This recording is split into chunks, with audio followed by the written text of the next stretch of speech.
நானே சொல்றதுக்கு பதிலா அது ஒரு ஏவியா ஒரு வீடியோவா பண்ணி வச்சிருக்கோம். அது நீங்க பாத்துட்டு போங்க. அது நீங்க பாத்தீங்கன்னா உங்களுக்கு இன்னும் இன்ட்ரெஸ்டிங்கா இருக்கும். என்ன பாலிடிக்ஸ்ல எதிர்பார்க்கலாமா உதய? ஒரு அரசியல் குடும்பத்துக்கு பிறந்தவங்க ஒரே காரணத்துக்காக நான் அரசியல் வரணும்னு அவசியமே கிடையாது. டெஃபினெட்லி. அதுக்காக நிறைய பேர் கட்சிக்காக உழைச்சாங்க, ஏகப்பட்ட பேர் இருக்காங்க. அவங்க தான் வரணும்.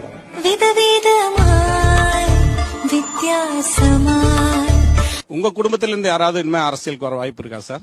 நிச்சயமாக என்னுடைய மகனாக இருந்தாலும் சரி, என்னுடைய மருமகனாக இருந்தாலும் சரி, அல்லது எங்கள் வீட்டில் இருக்கக்கூடிய யாராக இருந்தாலும் அரசியலுக்கு வருவதற்கான வாய்ப்புகள் இல்லை என்பதை நான் அழுத்த நிறுத்தமாக தெரிவித்துக் கொள்கிறேன்.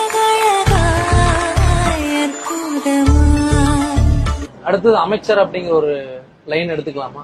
எனக்கு நான் ஏத்துக்க மாட்டேன். எனக்கு இன்னும் கொஞ்சம் இப்பதான் முதல் முறை சட்டமன்ற உறுப்பினர் ஆயிருக்கேன். அதனால எனக்கு வேணாம் தான் சொல்லுவேன். தலைவர் அந்த மாதிரி ஒன்னும் பையனுக்காக கொடுக்கணும் அப்படின்லாம் அந்த மாதிரி முடிவு எடுக்க மாட்டாங்க. ஏற்கனவே அனுபவம் பெற்றவர்கள் நிறைய சீனியர்கள்லாம் இருக்காங்க. அவங்களுக்கு தான் தலைவர் முன்னுரிமை கொடுப்பாங்க.